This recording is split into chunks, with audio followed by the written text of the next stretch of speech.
Hey, Lordy, look at the time. Empowered. Welcome back to another episode. Today we're joined by Chris, but I'm going to let you tell everyone who you are and what you do. Yeah, my name's Chris.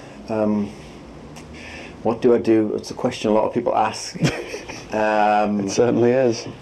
Yeah, so what I do is I work with a lot of training providers and further education colleges to design, design, build, recruit, manage provisions for them.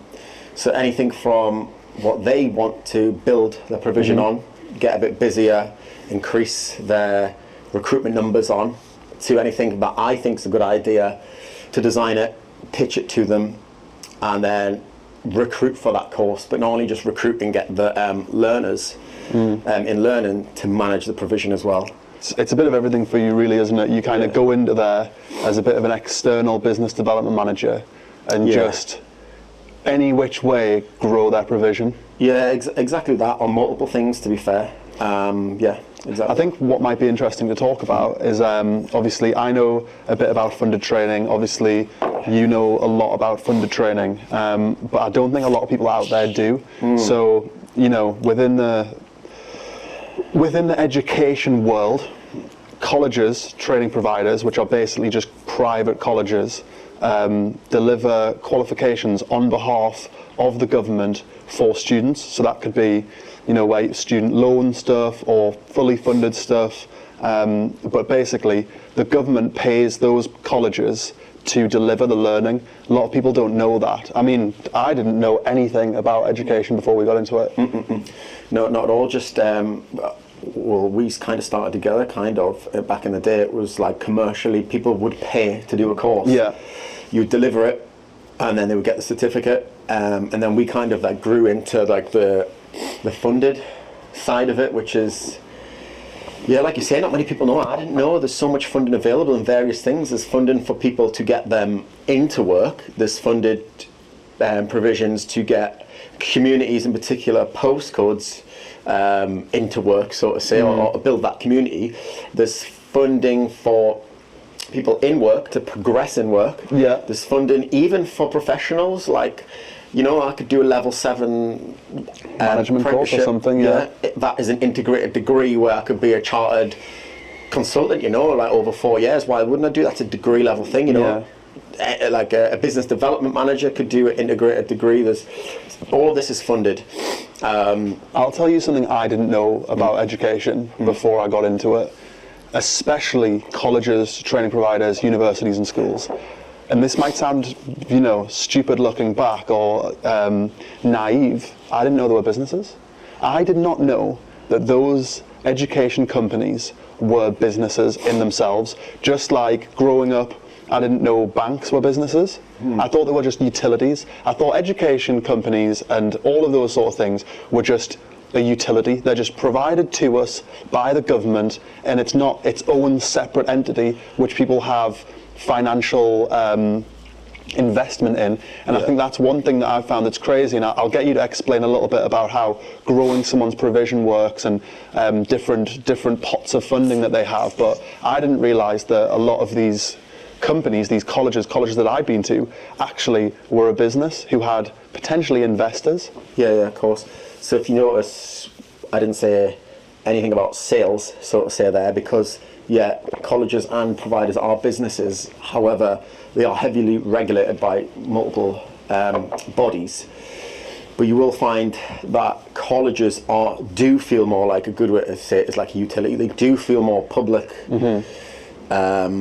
with the public's interest, than a private commercial provider that is a bit more about percentages, profit. It will have investors. It will be owned by big groups. They are big profiting machine, and that's my job comes into that when I work with them. You know, I have to get them so much profit. The provisions have to be profitable. But working with a big FE college, the bigger the college, they're not so much bothered about the profit. And you've got to remember, both are absolutely regulated, where there's going to be like agencies, watchdogs, whatever, looking at how much profit is made, and that it's reasonable, not that. So for example, if we owned like a provider, had a government contract, we couldn't be drawn down massive amounts of funding, like giving away shoestring provisions and taking massive revenue. Even if you're a private, a normal business all day long, that's acceptable if you're making money. And it's a business and it's working and the directors are taking big money. In education, it's not that, which I personally quite like because it feels quite ethical. It's not like you're not trying to sell, like, and it kind of eliminates the kind of people like that out of the industry that I don't like working with. Typical, one way I described it, this is great. You know, on Spider-Man, you know, the guy that runs the newspaper place. Smoking a cigar. Big angry businessman. I don't like dealing with people like that. In fact, if I start doing a business deal or whatever and the person comes across at that, I just don't speak to them again. It just gets cut. They give me headaches. And the world's changing. You can't behave like that these days. It's gone. And in you education, used to be able to do that, didn't you? But like, and even in education, I've met people like that, and they're just slowly vanishing because you can't do that. You can't behave like that. And what's great for me working in education is I don't like working with people like that. And in education, you typically don't. You have CEOs or a principal, same thing, depending if it's a college or a provider. And you find they're very ethical and great people, honest people to work with, and they ultimately, even though they do want it, but they have to show that it's the provision in the learners first. So just to clarify the way that the kind of government funding works, the money that's drawn down for a qualification, whether that's through a loan or whether that's the government subsidising it like an apprenticeship, or, you know, adult education budget money, which is basically just totally funded, they don't see that as the provider's money, even though it's the provider who draws it down. They see that as the student's money, and that money should be going towards the delivery of the qualification and not the profitability of the business and people. So one other thing, the way that government funding works is you get allocated a pot, and that pot might be 600k, might be 1.5 million, might be 2 million, you know. But the idea is that by the end of the year, you've spent all of that money, and if you spend all of it, you can go for what's called growth, where they'll increase your contract to maybe 800k. You know, it's a backwards industry in the sense that you get given the money, and then it's your job to kind of hold on to it and spend it. Whereas in other businesses, you know, you start with zero. So they start with an amount of funding which they are allocated to draw down. And one thing Chris will help colleges do is increase that, make sure that they hit their target so that they can get growth. Because if they don't hit their target, I think they can have the money taken off them. So it gets lowered, they don't get growth. I've experienced it where we've hit targets and nobody got growth. I've experienced it where, you know, like I'm waiting now for a growth case coming in now with my clients now to see if they do grow it. But like what you say, so it is backwards. It's like they get given a pot. I've got to spend it for them whilst retaining the amount of profit to cover their work and expenses, you know. But it's got to get gone so that we hit the growth so they can grow over the period of time and deliver more. So how did you get started with this? So lead me up to being in the position that you're in, because you've had a pretty diverse career in terms of what you've done. So let's start with the beginning and then go step by step and see how it's kind of led into that and what you think's contributed to that. It's natural progression, and I'd say natural selection. Without even trying to get here, it just happened. Probably from my experiences, initially left school, joined the army. Well, I went to college for like half a year, dropped out of that, it wasn't for me. Then I joined the army and spent some time in there, multiple things I've done in there. But at the time I didn't realise the type of person that forged me into being, which once I left, I became a personal trainer, and just like without even realising how, just started doing well, like really well compared to other PTs that even today you see them, they're not busy, they're not doing much. Like this was in 2013, 14, taking home like easy 5k a month. That's probably worth about 10k a month now, in the grand scheme of things. You know what I mean? Like I was 23, had Range Rover Sports, living like that as a personal trainer. So a lot of people were asking me how I'd done it. I didn't really know. I just was like, it's easy, this is what you do. And then I was giving all these people knowledge. And then I became a tutor, delivering these courses and giving this knowledge, like within, embedding these soft skills and career skills in their provisions for colleges. So you can imagine that that's not what they were used to. You know, they used to a tutor that has been thrown in to teach that course, but really he works 9 to 5 at a college on a salary, has no like, let's say no urgency to kind of build his client base for survival, you know. So I'll be helping these people leave the course and do well. From that, results, progression, my statistics were great at the colleges, then asked me to manage provisions, consult, to the point where I thought, well, I started doing it well. I thought, well, I'm pretty good at this. Let's start trying to find more to do. So then I started again, naturally. This was just normal to me to behave like this. If you're not going to behave like this and try and get more, then that kind of self-employed dream where you can work your own hours and do your own things is not for you. You want a job. So it kind of naturally, just the way I am in my career for survival, has just taken me along this path. Do you know what it is though? You know, you've been in the funded training as long as I was doing it. So back to 2015 when we met, you know, we started government funded training there and then. And technically speaking, as far as a training company goes, the very bottom of that ladder, the lowest rung on the ladder is associate self-employed tutor. Like the lowest thing, first to go, not even employed by the business. So that's where we started really. You were in at the very, very bottom, below the admin people who were on a salary. You were technically below them.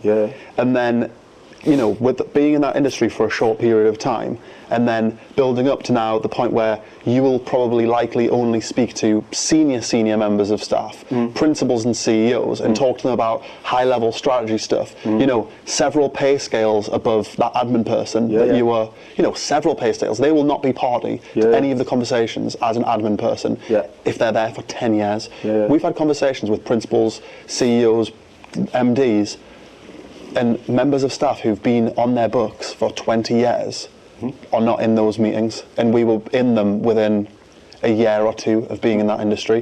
What do you contribute that to? That instinct, you know, like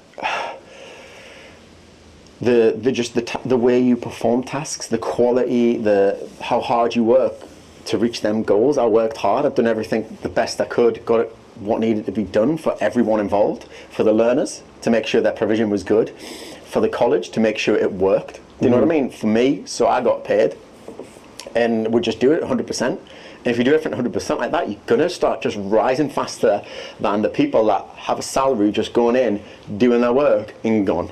Do you know what I mean? It just I had to do that for my job. It's my job. I've always been self-employed doing that. So it automatically makes you perform better and get things done. And just by that alone, that's why you rise so quick. Yeah, it's interesting to say that you can go into these colleges, and obviously they are businesses, and be paid directly proportionate to the amount of value that you bring that business. Exactly that. I only get paid off the value I bring. If I don't bring any value, I don't get paid. If I bring tons of value, and bearing in mind the value, my percentage, my proportion is very small to the value I bring. Provisions, do you know what I mean?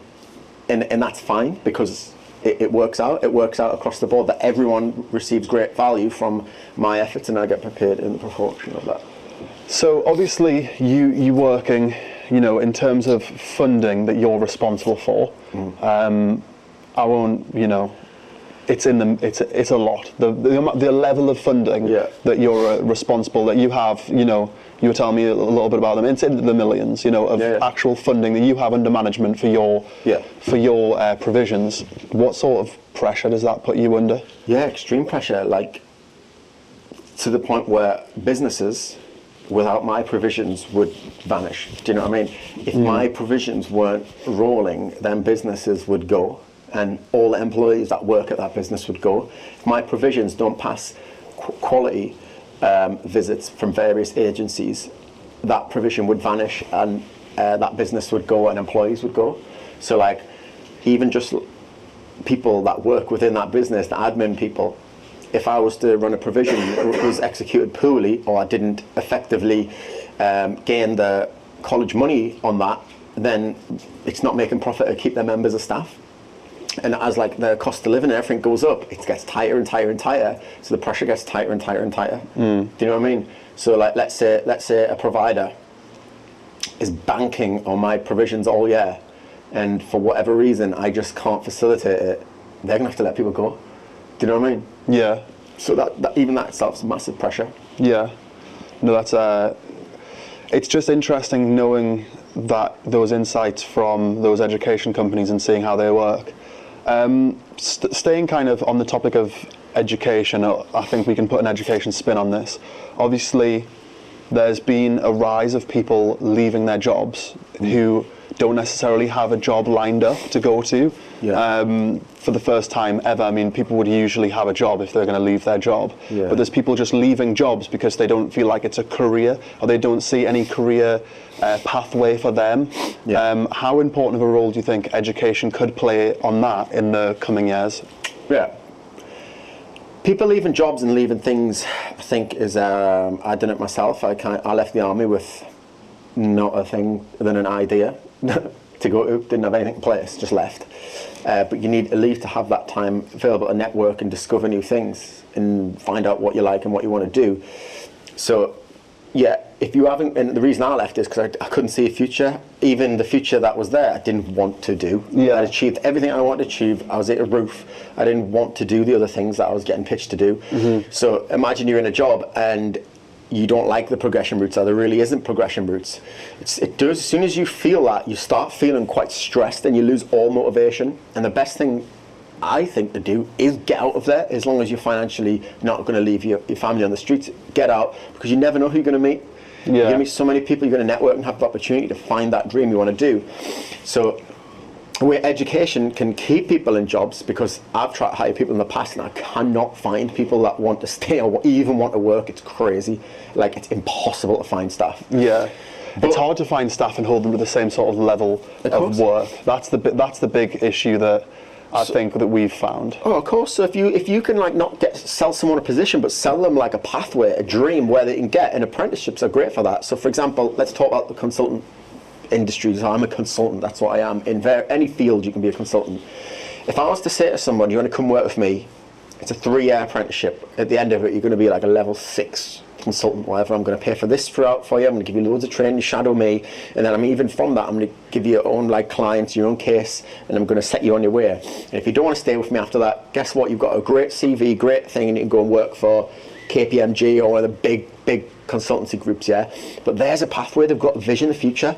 But if I said, come work with me, you're going to be a consultant and you're just going to do what I say and do this. It's kind of, then you're putting a lid on it. But if you like show them that dream that they're working along, why would they leave? They're learning like professionally and academically how to be a consultant as well as the experience with me on the ground.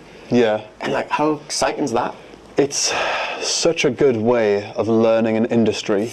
You know, it's pretty paradoxical when you're trying to get into a business, because they want you to have experience, but in order to have experience you need a job in order to gain that level of experience. So people can often come with the right qualifications, but they ask them for experience, and that's the reason that they're there at that job interview, to get a job, so they can gain some experience and get their feet under the table. And obviously apprenticeships offer a low cost way of people being able to get somebody in and train them up as they go. So I think that's, you know, from a business standpoint, getting people in and training them up, because I do think there are a lot of people now who they don't want to go to university. The university for most people was a good chance to get pissed and not have any responsibilities for 4 years and probably play sport. 90% of my mates who went to university went there to either continue their sport or their music without having to get a job. You know, not saying they're lazy because they worked hard at that, but is that worth 50 grand for a piece of paper that they're not going to be able to use for their job, because that college, that university, which is a business by the way, has, you know, fabricated these courses which are neither use nor ornament. You know, maybe having a graduate, that shows that they can at least commit to something for 4 years. That's why I think graduates are good, because you can see that they've had the aptitude to do a full degree and see it out. You know, that takes something. But you know, unless you're a doctor, a dentist, engineer, an accountant, architect, well, not even necessarily an accountant, you have to do a version of a degree. Like, unless it's vocational like that, why get a qualification when experience would do you just as well? But getting a qualification from your job that you're getting paid for, people want money now. Like people have got Instagram, social media. They don't want to be bumming it, like drinking five 3 for £5 trebles. Yeah, I really think university is going to struggle because one, the drinking culture is changing. I think in the UK, it's cooler to say you don't drink these days than to drink. Like to be sober is more appealing and like attractive than going out. It really is. Do you know what I mean? So that was a massive culture in the UK that people like. The generation just above ours, people born in like the 80s and the like early 80s, drink so much more. Like they're the people that I know, people in their 30s and like early 40s. They're the people who I know who will drink cans on a night time. I don't know. I think our generation, university-wise, fizzled out. Like, look at Newcastle now, dead all the time. When we were younger, I'd go, when I was in the army, I'd come back and I'd go out to Newcastle Monday, Tuesday, Wednesday, Thursday, Friday. Do you know what I mean? Flat out. Every night of the week, then Saturday, Sunday. Like, it'd be like Sunday to like Thursday, like on the uni nights with all of like the uni people. And then the weekend with like my mates and the locals. And that's just, if you go to Newcastle now, it's flat out. Every bar, every club, packed. Queues everywhere, like multiple nights on one night. Like just you had options. There was like 3 or 4 promo nights on. Some like House of Smith and Coos had somewhere on. Purdue had somewhere on. Tub had something on. Digi had something on. There was like, you know, now you couldn't put 2 club nights on the same night. Just I don't know what would happen. Not that I really go out, but I keep an eye on the business side of Newcastle nightlife. What I think people prefer now is have a great kind of foot in the door with a great career, learning, eating well, meditating, learning, finding out about different cultures, and then living like a more wholesome life like that. And then, yes, of course, going out now and again, doing things. But I honestly think that's more appealing for young people now. Like it's than as well. People are exposed now to more things online. You know, back in the day when there was no social media and stuff, you didn't feel like you were under too much pressure to perform and to be, you know, have a career and be making money and be driving that rental and doing all those things. Like you could bum it for a couple of years. You could bum it until you were mid-20s because there was a big safety net. The economy was good. Now, like people feel like they're a failure if they're 18 and they don't have a Lambo from I was speaking to a guy, currency trading or something. This guy, right? He was in my office the other day working with a colleague of mine, right? And young kid, I think he's 19. And he's asking me questions. I'm like, how the hell are you talking to me like that? You sound like you're like 40 odd. And then he's cold calling landlords and asking if he can rent out their house to put it on Airbnb. And I'm like, what?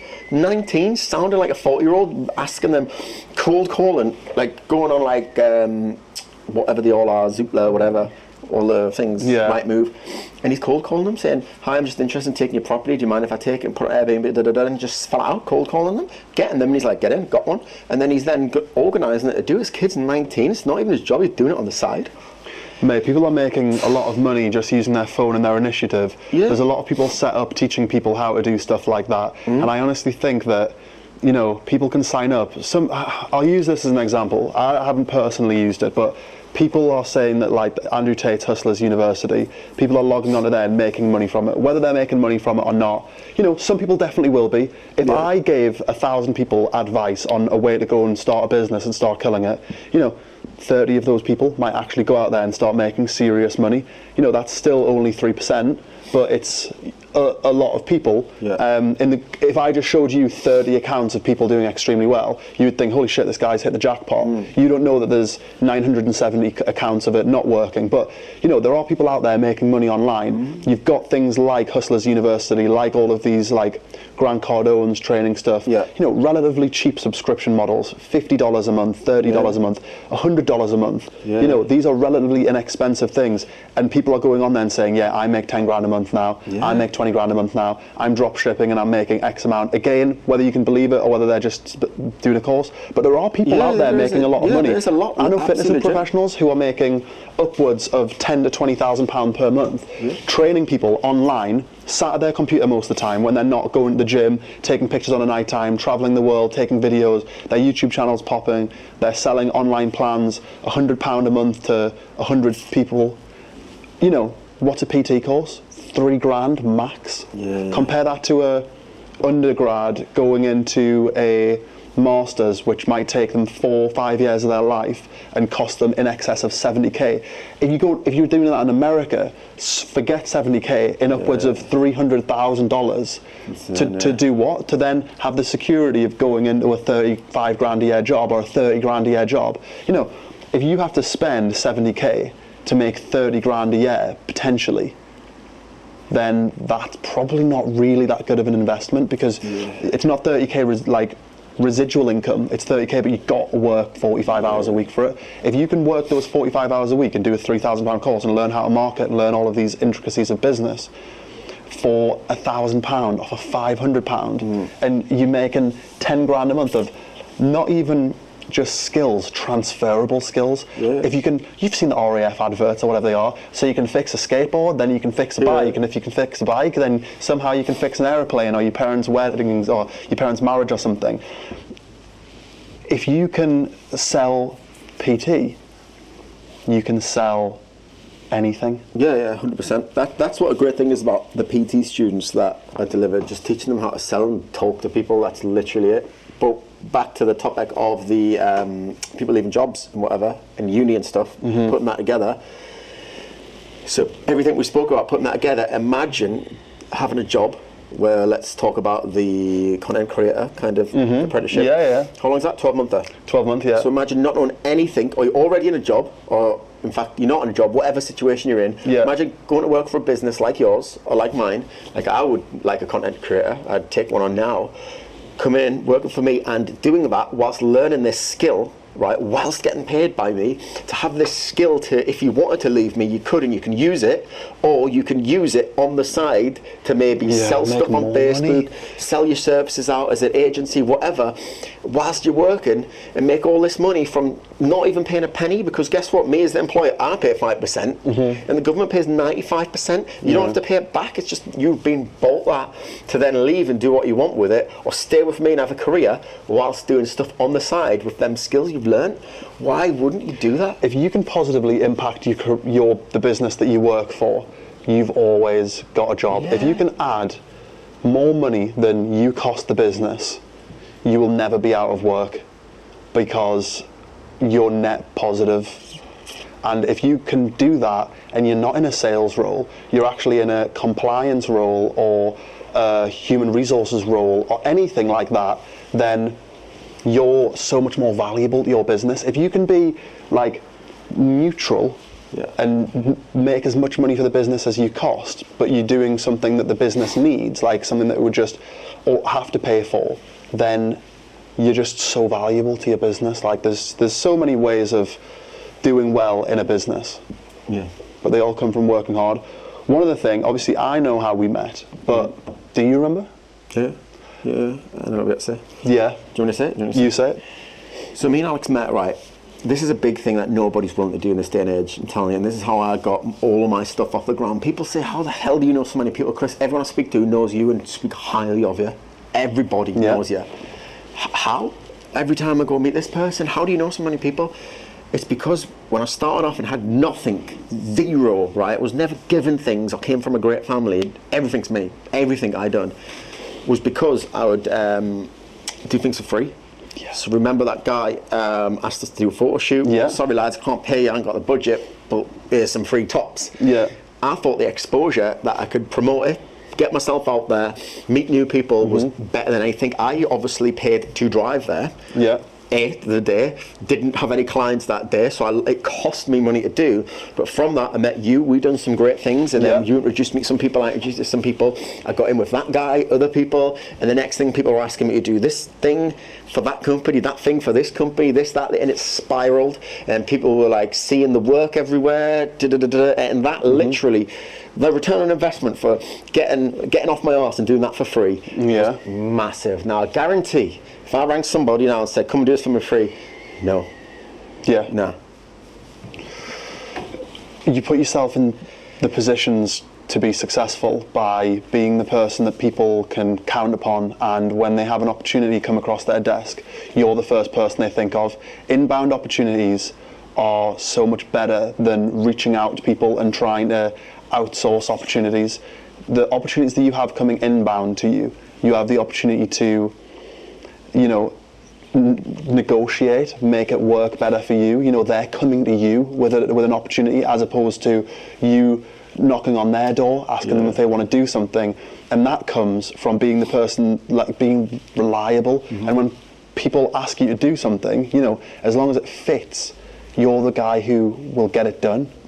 You know, you'll sometimes do things that don't necessarily make that much financial sense to you, because you know that proving your competency. And, you know, people will, you know, you shouldn't do things purely because you want to get something back in return. That's not what I'm saying.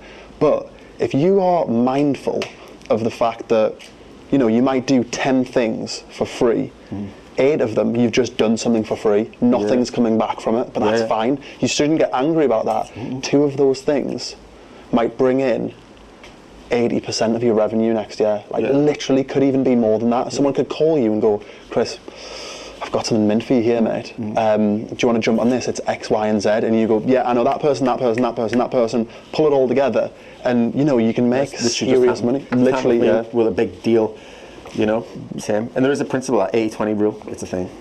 Yeah. So yeah. I think a lot of people have got more spare time than they think. You know, have a look at what you're doing in your spare time. You're never actually too busy to do things for free, for exposure, to get in there. Obviously, don't let people take the piss out of you. Like if people are just asking you, because that's happening to us as well. Yeah. But that being said, I don't think that it's been a you know, a positive overall. Yeah. You just do have to keep an eye on it to get that. Because then you end up like, I do get it. But I think, you know, if you don't feel like you're being taken advantage of, say yes more and get out there. You don't have to do it forever, because before you know it, you've made enough connections. Yeah, 100%. But so mate, I'm sure we'll do this again. But it was good to get you on, and I think, you know, there's things there that we could dive a little bit deeper into, definitely. And we'll do that and further down the road. But it's a good insight. Yeah. Perfect. Cheers, mate. Yeah.